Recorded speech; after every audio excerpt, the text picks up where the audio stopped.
Okay, so I'm here this morning with Dr. Ange Jury. Dr. Jury, how would you like to be addressed? I didn't actually ask you that off camera. Is it Just call me Ange. Ange? Okay. And so before we actually get into the interview, can I get a on-camera confirmation that you are okay, you give your permission to be interviewed today? I've filled out the consent form, and yes, I've had it explained to me. Great, thanks, Ange. Okay, so we know that we're going to be going through the interview. There are 5 basic sections. So first off, we're going to get the general background and your life, your life story, basically. Reflections on your work is the second section.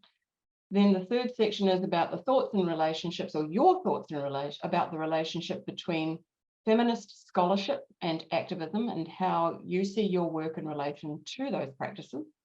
Your thoughts and insights about your work in the context of a broadly conceived notion of women's movements. And then the connections that you see, if there are any, between your work and those of activists in other countries. Okay. So, and I'll prompt you, as I don't expect you to remember all of that, I'll prompt you as we go through. Okay, so the first section is really about you, and so where you think about where you are today. How would you depict the journey that brought you to this point? That is, what are the central commitments in your life? What does your career look like? And the final question, and I'll remind you about this one.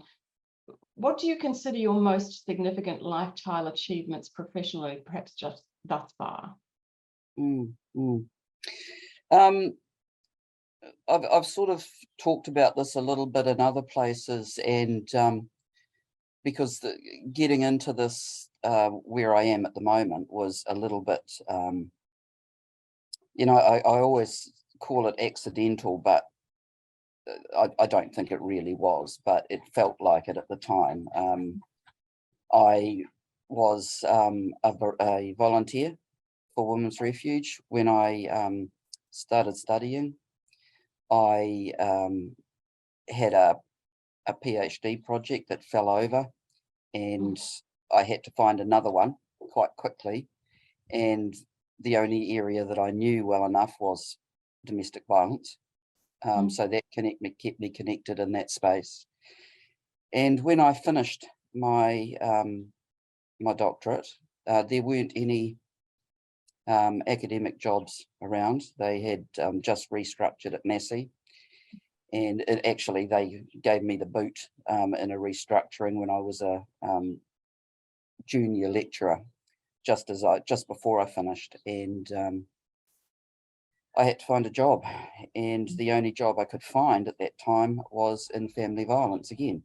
It was running a community network, and I had retained my connection with the Refuge in the town I was in, and in Palmerston North, and they asked me if I would come to the Refuge for a few months to do a bit of a tidy up. So I did that, and 7 years later I was still there, and the then chief executive of the national organisation retired. Well, she didn't retire, she left, and a couple of people said, that I should apply, and I wasn't really all that keen to start with because I quite liked my job. It was pretty easy, and when you're in a smallish town and you're with a high profile NGO, you're sort of a big fish, little pond, and the thought of starting all over again wasn't something that really spun my wheels. But I had a relationship breakdown around about the same time as this was happening, and it all just came together. So that was back in 2015. So I've just done 8 years. Wow, as CEO. Yeah. Congratulations. That's quite a long time these days to be a CEO and a I'm not sure congratulations are really how I would put it most of the time, or a lot of the time, I mean, I've turned the job into something that works for me, and I've helped to reform the organisation into something that I'm really proud of. Yeah, I Right. have. Mm. So you talked a little bit about it being accidental or not accidental. But so what's the thing that draws you to the work that you do, or initially drew you to the work?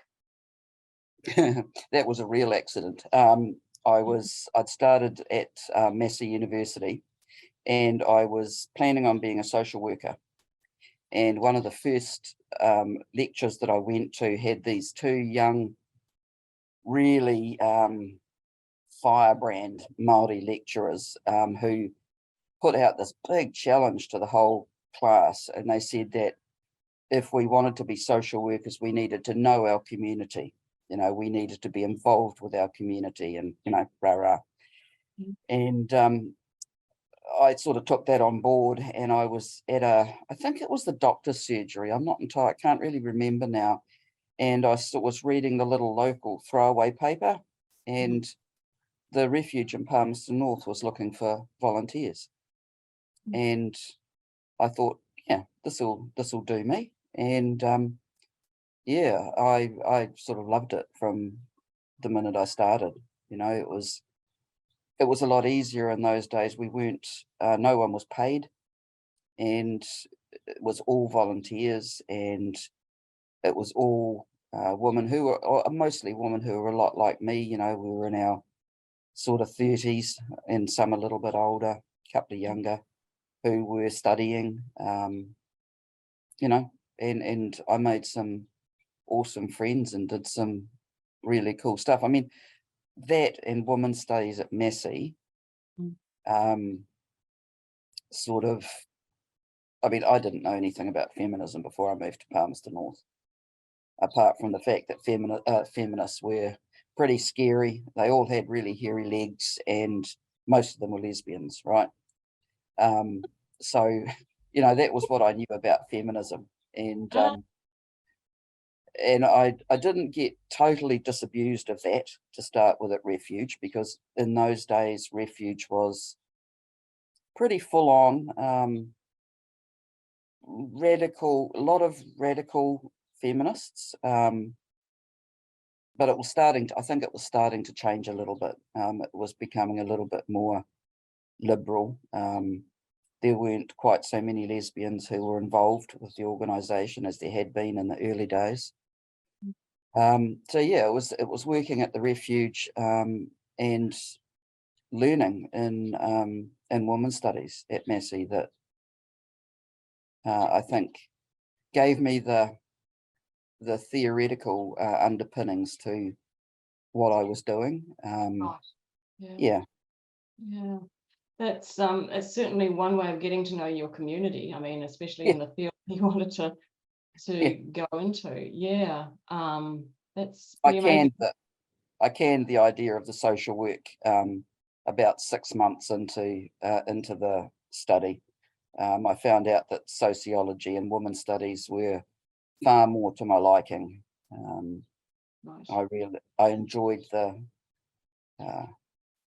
the academic Right. work. Yeah. Yeah. Yeah.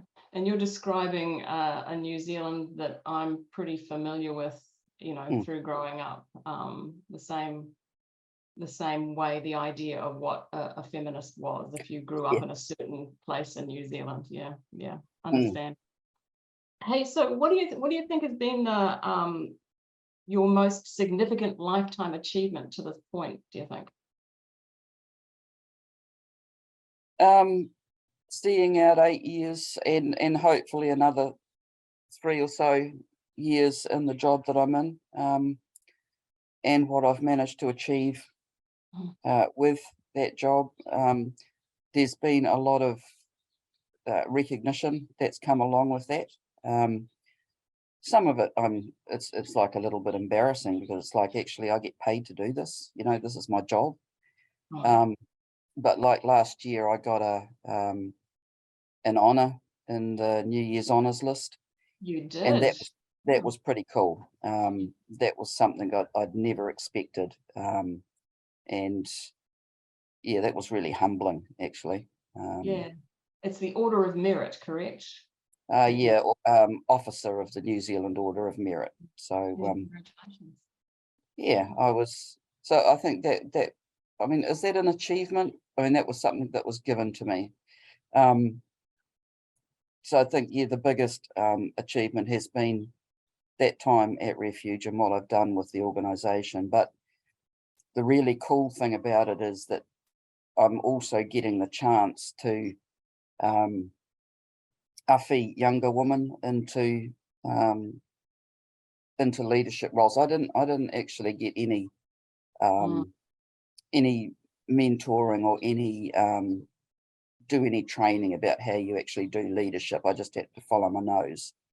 And I've since found out that there are a whole lot of things that you can do to help and support younger women so that they're not waiting till they're in the 30s and 40s to feel like they're good enough. So yeah, I've that's probably one of the most awesome things I've managed to do at Refuge is we've just recently set up a formal emerging leaders program, which we just started this year.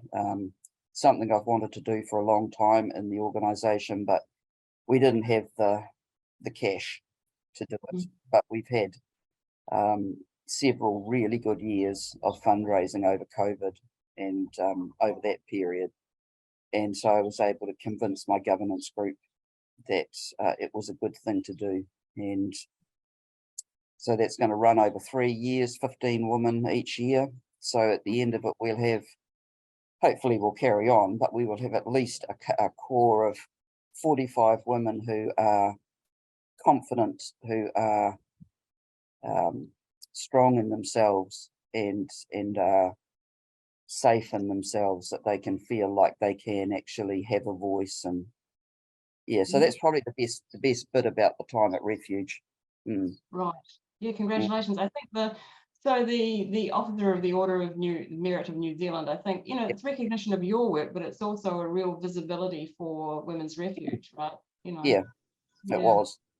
Yeah. So it's not actually in my script, but there is an astounding statistic of domestic violence that you have quoted on other interviews, and maybe just for the players at home, you might want to.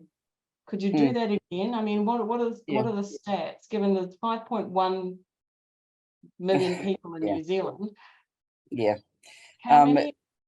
We've got probably the worst family violence record in the OECD. Pretty much all of the research suggests that 1 in 3 women across their lifetime are going to experience abuse within an intimate partner relationship. And there was a piece of research, I shouldn't say little because it was a major piece, that just came out from Janet Fanslow. And that suggests, or her research found, that actually if you add psychological and emotional abuse to that, it actually grows to 1 in 2. So 50% of women. It's disgusting.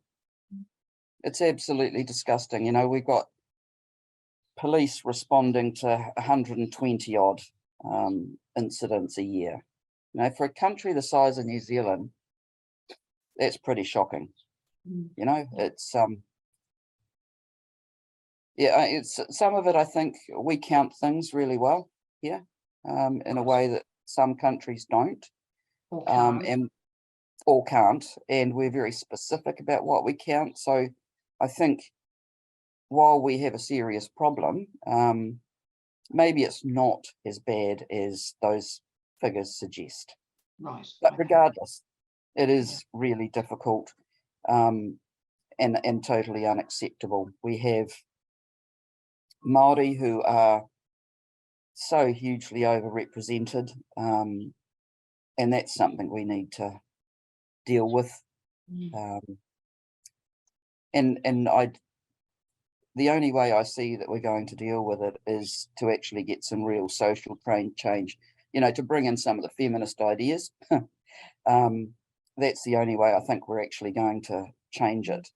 We saw a piece of research that the National Council of Women did a couple of years back now, and that's a gender, it's called Gender Insights or something like that, and that's repeated every 2 years, and that actually showed that there had been an increase in the number of people who answered a question about circumstances in which it was okay to hit your partner. I think that was the wording, and it showed an increase for the first time ever. So that was a wee bit troubling. I think they're doing it again. Maybe it's this year or maybe it's next year. Well, it might be this year. And it's going to be interesting to see what that shows us. Yeah. Yeah. We're not making any headway. Which, yeah, we've kind of, I've got us off track, but for you, that must be fairly dispiriting in a way. Yeah. Oh, it can be. It really can be. But the only way that it's not is when I look back to what Refuge was when I first started, way back in '95. We had no money. We were very small. We had like no relationship with the state. Everything was really quite hard back then. And when I look forward now, so what are we looking, 30, 35 years or so, 30 years now, we are funded by the state. We are and reasonably well funded, not extravagantly, but we're okay. We have an excellent reputation in the community. Media listen to us, government listen to us. We've come such an amazingly long way that you tend to forget that when you're just buried in the weeds, getting through the day-to-day stuff and hearing about those numbers. Yeah, that's how we keep going, I think. And I've got an awesome team in my office. Just fantastic one. Yeah. All right. So we've talked a little bit about, and this is the second section, we've talked a little bit about what drew you to the work and how you became involved. But the bit about this question that I'm kind of interested in is changes in your life and changes in your work and how they relate to one another. So can you think about, have there been changes in your life that have been driven by your work and vice versa? Changes in my life that certainly sent me in the right, I shouldn't say the right direction, the direction I'm on now.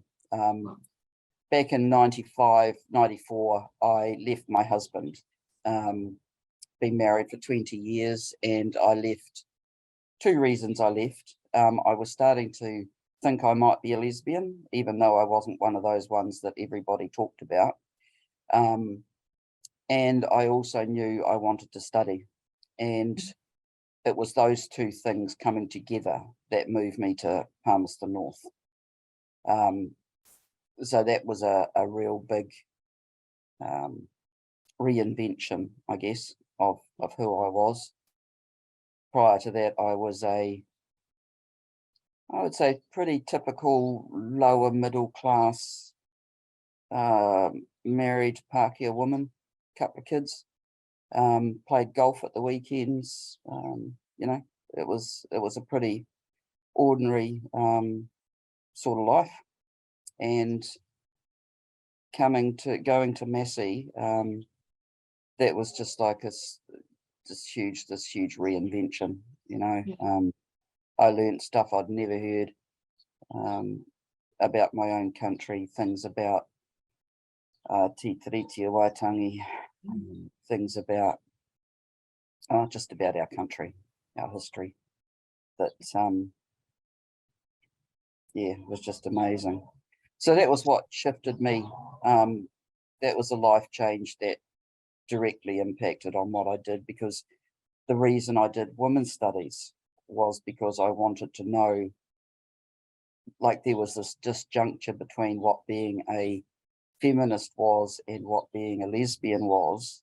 And they didn't really match up for me in the world.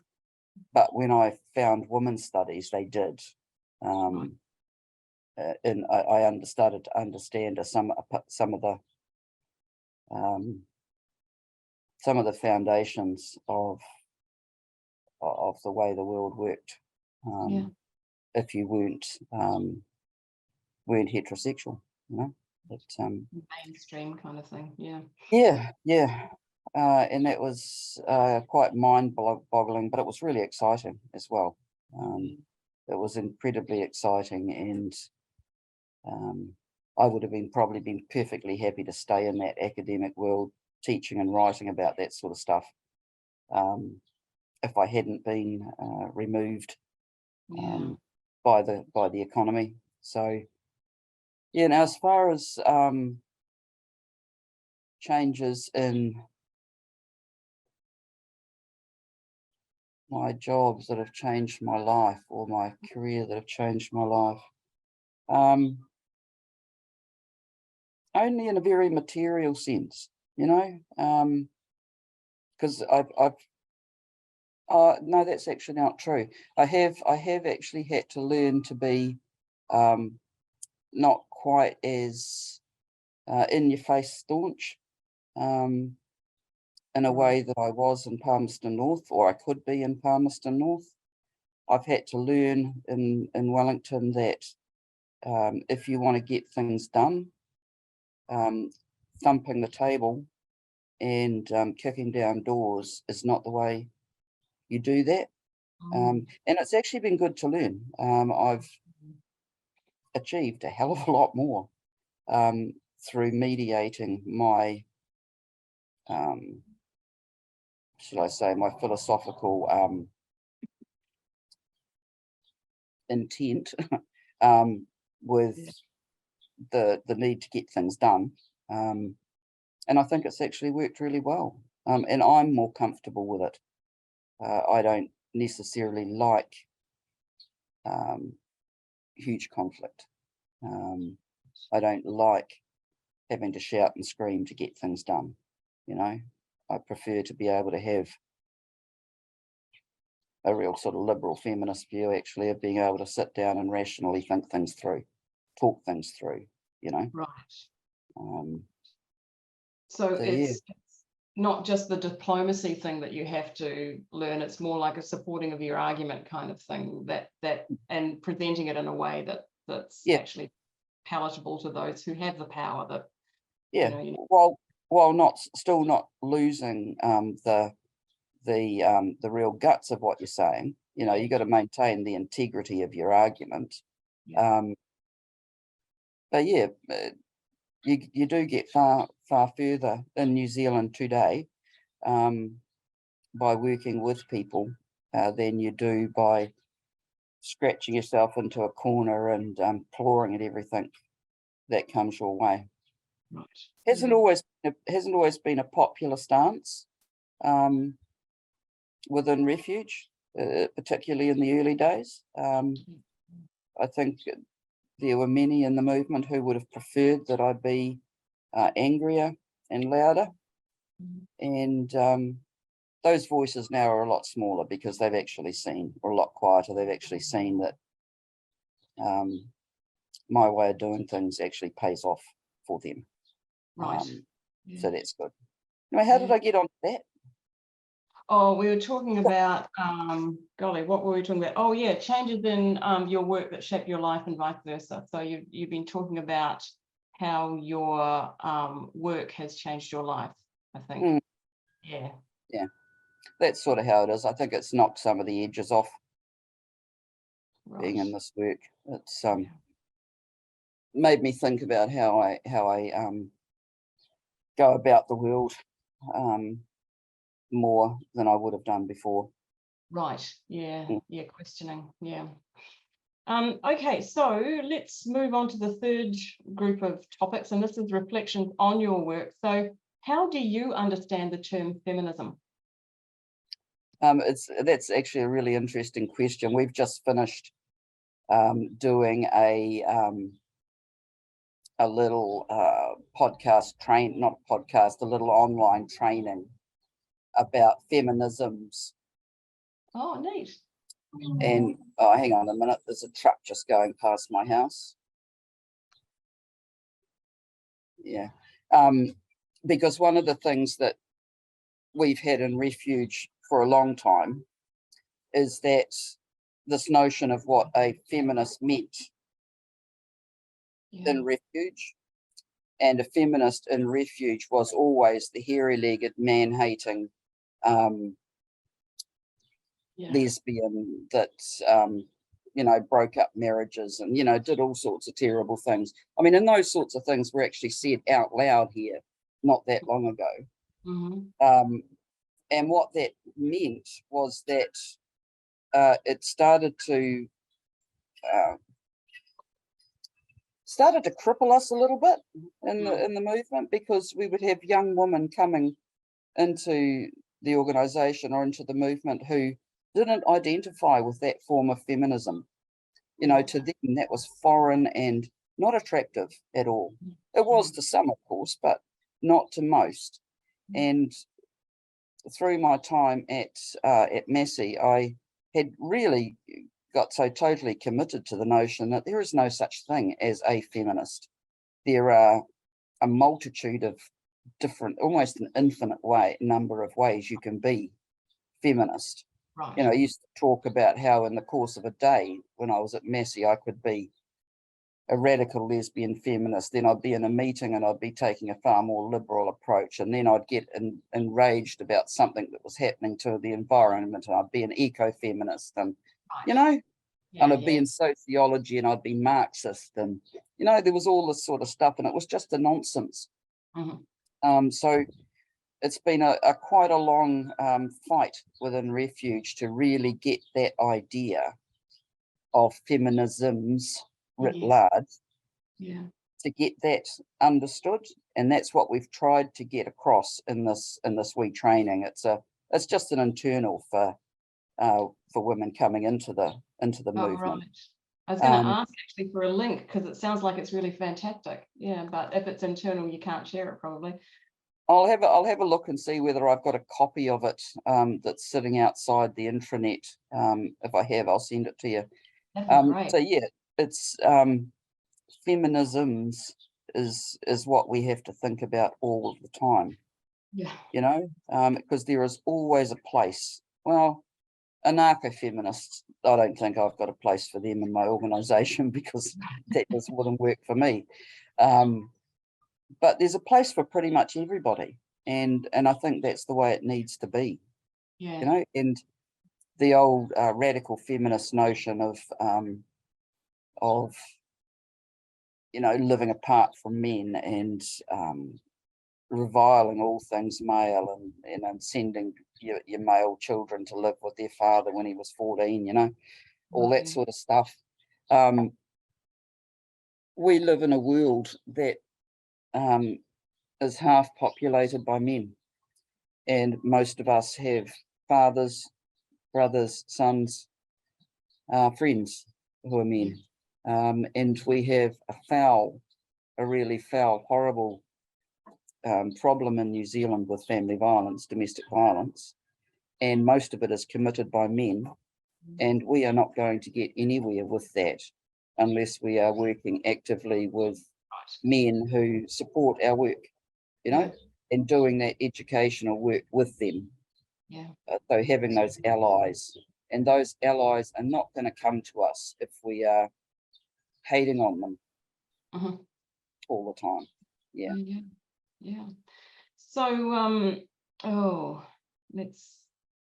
So you've talked about what that's meant to your work in a way. So what are some of the expectations, or your expectations, of your organization's future? And you've touched on this, but do you have like specific hopes and dreams or wishes? Well, I would hope that we'd never be needed.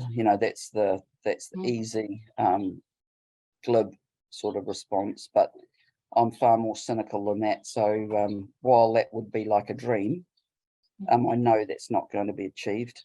I would like to see us continuing on the trajectory that we're on at the moment. You know, that remaining that respected voice, being a place that young women want to come and work because they know they're going to be supported and looked after, and you know that we are that place where women, both as victims but also as staff, as workers, kaimahi, where they're safe and looked after as well. You know, and I think we've got things set up along those lines. You know, it's just a matter of retaining that trajectory. Yeah, it sounds like with this training program that you've instigated, that you're definitely on the right track. That seems really hopeful. Yeah. Well, I would hope that would mean that we would have a cadre of younger women coming through who are interested in leadership, who understand how to exercise leadership responsibly, and who are committed to actually performing good leadership, not because they want to be in charge, but because they can see what can be achieved with good leadership. So I'm hoping that that's what we end up with. I mean, we could end up with all 45 of them taking what we've taught them and going and working for government, or you know, going and working for someone else. But you know, at least they'll be going with good thoughts about Refuge, and that's not a bad thing. No, that's not. No, it's not wasted work or wasted time. You're right. Yeah. Okay, so let's move on to the fourth group, and this is the relationship between feminist scholarship and activism. And you have talked about this a little bit, but how do you perceive the relationship between scholarship and activism, both in general and for you personally? I think there is a really strong link there, and I think what we've done and what we continue to do in bringing together good research, employing people who, in my office in particular, who are thinkers, who are scholarly in the way they approach the world, I think is really important, because it means we don't get buried down in the weeds. You know, we can actually pop up and take a bigger look. Yeah. I'm not sure. I mean, activism in New Zealand at the moment, I don't think appears to be closely linked in a lot of ways with the academy at the moment. Right. We've unfortunately fallen into some really unhelpful populist nonsense around the trans community. That's, you know, when you and around the environment, where there seems to be an awful lot of shouting and yelling and throwing things, and not so much effort being put into crafting good reasoned arguments that you know, that show the rightness of your viewpoint. You know, Right. it's become really ultra emotional and heightened. Quite reactionary. Yeah, reactionary, that's the word I'm looking for.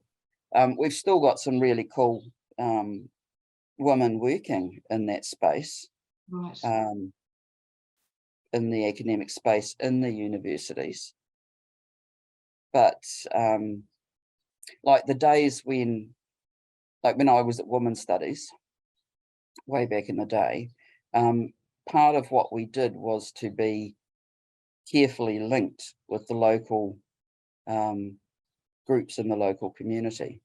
You know, we used to have people from Rape Crisis come and speak at our lectures. We used to have people from the local queer community would come and speak. You know, we would support local initiatives along the way in whatever way we could.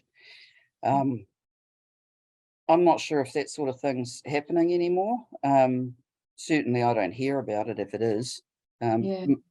Not to say it's not, but I don't hear about it.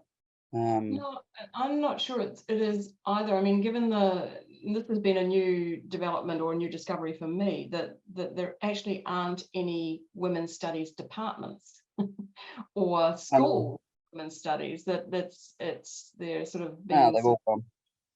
pulled into other, you know, there's one here and one here, one person here, one person there kind of thing. Which is very much different than it is in the States, for example. So this has been a sort of a big question about what is the structure of feminism in New Zealand, or feminisms in New Zealand? What? I don't think there is one anymore. All of those women who are doing good stuff are doing it out of sociology programs or history programs, or, you know, other programs. They're not doing it out of a specific, they're coming at things from a feminist position, whatever that is for them, but there's no, we don't have women's studies or even gender studies conferences anymore. You know, we might have a gender stream at a sociology conference, but that's about it, and I don't even know if that's still going. It's So I'll ask you this question, because this has been a question I've asked a couple of other interviewees, and that is, so what's driven that? I mean, do you have any idea how that's been? I mean, the economy's driven that. The prevailing politics, the prevailing economic model, the way it runs universities, where you have bums on seats do pay the bills, where small programs like women's studies, they got no chance of actually attracting enough support, enough students to be able to be sustained as a full-time program. Right. You know, watched that happen at Palmerston North in my time there. By the time I finished, so it's 94, 93, 94. By the time we got there, there was just one lecturer and myself, and I was at 0.6, I think, and the program was down to I think 4 core papers, and we still had the degree, women's studies degree, but it was being wound down at that point. So it was absorbed really into sociology. There was still an active gender stream in the psychology department, which I think is still going. But you know, it was just it turned into, rather than a strong degree, which I think it had been, it turned into just papers that were being brought together to form something that looked like a feminist influence degree. I think it was the economic imperatives within the universities. Those changes through the 90s were really bad for any liberal programs in any university. I mean, even Canterbury, I think, not sure whether they still have a gender studies program or not. But you know, back when I started, they were all women's studies programs. Yeah. And then they started to rebrand themselves as gender studies. Yeah, And now often it's gender and cultural studies, or as you say, yeah, sociology or something. So yeah. where's the money going? Just briefly, in universities, what areas are getting funded? The areas that are getting funded aren't the arts. Certainly not the arts the way it should be. It's going into things like the sciences, certainly at Massey, the sciences, business, Business. Yeah. IT, computing, um, those sorts of things, Okay. Yeah. with other smaller programs that feed into those big programs to keep students interested, I think. Yeah. I think it's pretty much the same in other universities too. Yeah. Yeah. Mm. So, and again, I'll say this as a preface for this next question. I keep saying it. It seems like a no-brainer. Do you identify as a feminist? Yeah, I do. Yeah. Yeah. For all the reasons that you've given, is there anything else that any other reason that you identify as a feminist? I think I just strongly believe that you cannot explain women's position in the world by bad luck. You cannot. You It's can't. a good point. It's such a good point. Yeah. There is. 50% of the world population is women. There is no reason in the world that we should be overrepresented in every negative statistic you can imagine. There's something structural at play there, and the only thing that can be driving that is a patriarchally organized, controlled, structured society, and that's that's across the world, and probably the best slogan that I ever saw back then was the smash the patriarchy. Yes. you know Yeah. um so yeah, I am a feminist, and I believe that we all have the right to be who we are as women, um, without having to work harder, without having to do different things to be accepted. Like you look at the way our recent Prime Minister Jacinda was treated. Now, some of those critiques of her were, true. There were things she could have done. Maybe she should have been stronger in the promises she made, all that sort of thing. But those weren't the things that were critiqued about her. No. Things that were critiqued about her were her gender, and that was the thing that got attacked. Yeah. That it was just bloody appalling. I know. Yeah, it appalled me, and I thought maybe that's just me being naive and coming from overseas No, again. no, Yeah. and I think it did that to a lot of people. Love her or hate her, there was no call to be using her gender. Yeah. Tear it a bit. We don't do that to Chris Hipkins. We don't do that to Christopher Luxon. No. We don't critique them for being men in Yeah. politics. But we were happy to critique everything she did, based on the fact that she was a woman. Shouldn't have been doing things the way she was doing it. So yeah, I mean, there's no getting past the fact that we've still got an awful long way to go in terms of being able to live in a totally equitable fashion. When I was teaching, doing tutoring and stuff at Massey way back in the day, I was in this feminist sociology 101 paper, and it was about 50-50 men and young women and young men in that class. And the young woman would always, almost invariably, their position at that stage, and we're talking women who were 18 to 21-ish, and they would all say that they believed feminism was done, that they'd achieved what they needed to achieve. They believed that that they were the agents of their own destiny, that they would achieve regardless. So what I used to do was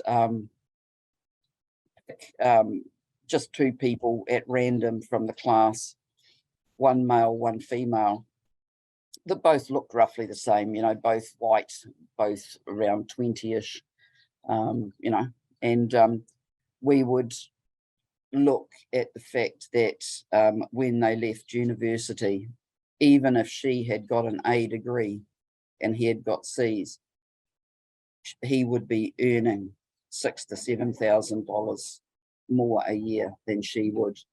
You know, we looked at women that were in leading stock exchange, the top 100 publicly listed companies. I think at that stage there was one across the country. You know, we'd use those sorts of things, and I like to think that it made a couple of them at least think about how that wasn't actually a fair or equitable solution. But most of them, I think, still went away thinking, yeah, you know, that's not me. I can do better than that. You know, that doesn't apply to me. I'm not gonna get stuck having to quit work to look after babies. My husband will look after babies, and you know, I can all do that it. sort of nonsense. Yeah. I know. I still encountered that. I mean, I've only just sort of finished teaching, you know, a couple of years ago, but I still encountered that in the classes that I taught. And I just hope the reality isn't that, you know, it's not a hard landing or that there's ways to cope with it. Yeah. Anyway. I think it is for a lot of young women. I think it's probably a very hard landing for some of them. But well, that sort of brings me into the next question. So this is the big question. What is your analysis, evaluation, and expectation of the development of feminism in New Zealand?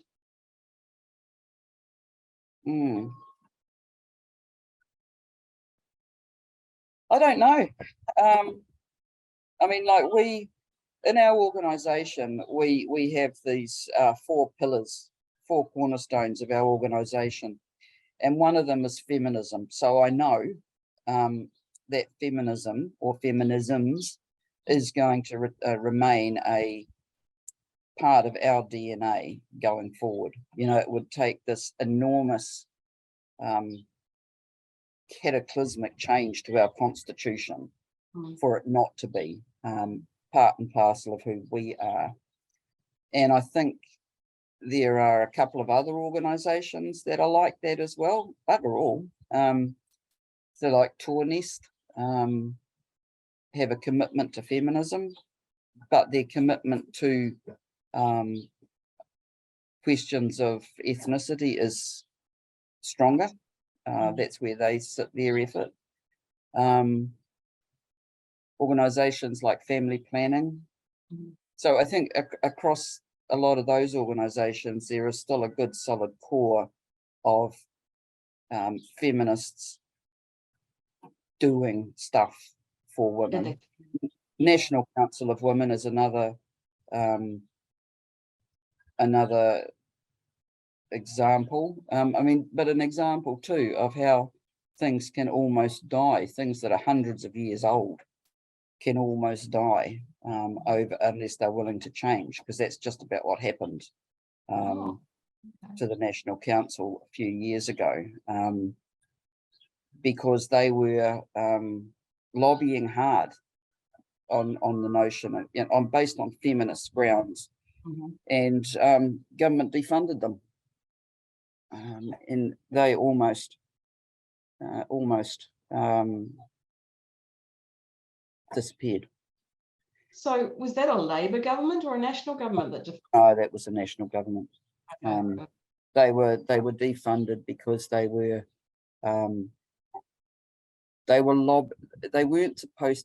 supposed to be lobbying. They were supposed to be doing work, you know, doing these pieces of work, but they were using, I can't blame the government in some ways, actually. You don't bite the hand that feeds you, or at least if you do, you don't tear it off at the wrist, you know? And they were beating the government around the head every 5 minutes, it felt like. And in a justified sense in a lot of ways, but you know, you pick your battles and you pick how you're going to prosecute those battles, you know. So I think there are a range of organisations around the country that still have feminism as a central plank. I think the fact that we don't have that strong feminist academic, like they're still there. The feminists in the universities are still there, but there doesn't seem to be much bringing them together. You know, there's no core. There's no organised network, if you like. There's like lots of little networks of people who know each other through whole lots of different ways, but there's nothing, you know, nothing coordinated. The other problem I see is the because we have had so many women in such high places, regardless of how they've been treated, that is another reason for young men and young women and older men to say, if you work hard, we've done it. We've fixed this, and if you just work hard as an individual, you know, this will be fixed, you know. So I think there's a little bit of a risk there that we've had such high performing women. So you mentioned the other like rape crisis and National Council of Women. What's your organisation's relationship with those other organisations in New Zealand? Not all that close anymore. I mean, everybody is actually quite busy doing the do of their organisations, and like we have linkages with them all, but they're based more on people, you know, and because there's actually not an awful lot of work that we can do, like around family violence, domestic violence. That's our work. And for National Council of Women, it's their main aim is around gender equity when it comes to pay and all that sort of thing. Toa Nest and Rape Crisis, they're there around stopping violence and or sexual violence. That's their stuff. So there's not much coming together of those things except between people, you know. Okay, so what about your connections with, and this is the last section we're on to now, what about your connections with to international forms of activism and scholarship? Do you have connections with other similar organisations in other countries, or? Very, very little. Very little. We are, I am a part of the global network of women's shelters, which is truly a global organisation, but they are primarily North American, around that area. I'm on their governing, their organising committee, their board. I can hardly ever get to a meeting because they're at like 1 o'clock in the morning for me. So I get to participate once every couple of 3 years when they have a conference. We have emails backwards and forwards every now and again about some things. Like at the moment, I'm talking with a woman from where's she from? One of the Asian countries. It's not Thailand. Can't remember. It doesn't matter anyway. And her government is looking at starting to do some restorative justice work around family and sexual violence, domestic violence and sexual violence. And they've got a hell of a bad record there, and she wanted to know, because we quite misguidedly, I think, brought in a restorative justice system that we are starting to use here for domestic violence, and she wants to know how that's working and how it works and what it does and all that sort of stuff. So they know that they can reach out for that sort of stuff, and I can reach out for if I see something interesting about something that's happening in the UK or something, I can reach out. But again, it's about people, you know. It's not my organisation that's a part of this, it's Ange who's a part of this.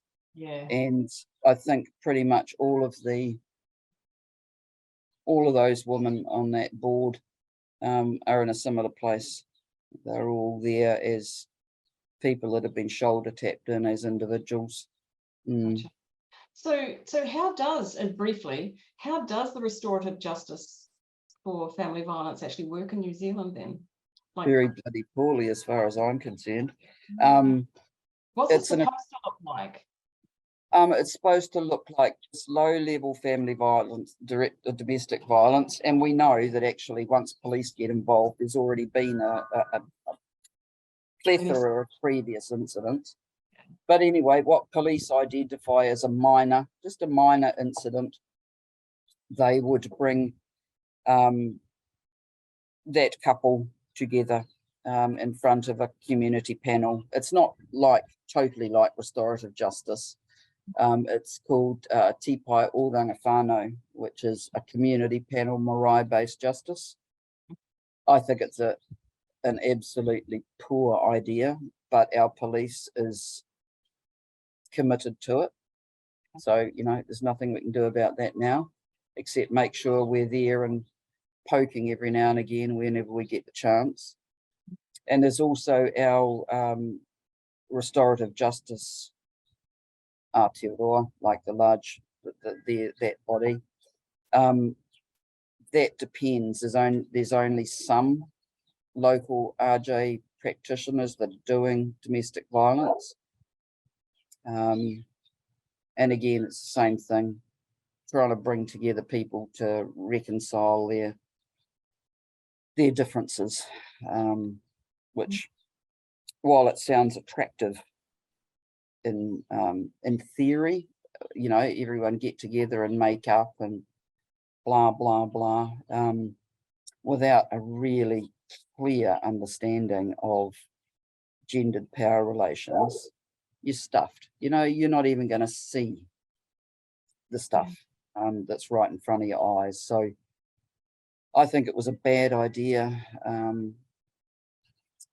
Successive justice ministers have backed it. Successive justice ministers have funded it. So, you know, like I said, you pick your battles. Right. You know? Yeah. Hey, so I have actually come to the end of my questions. Are there any other comments or topics that we haven't covered that you'd like to cover? No, I don't think so. I mean, we've had a fairly wide-ranging conversation, Nicky. It's been great. Yeah.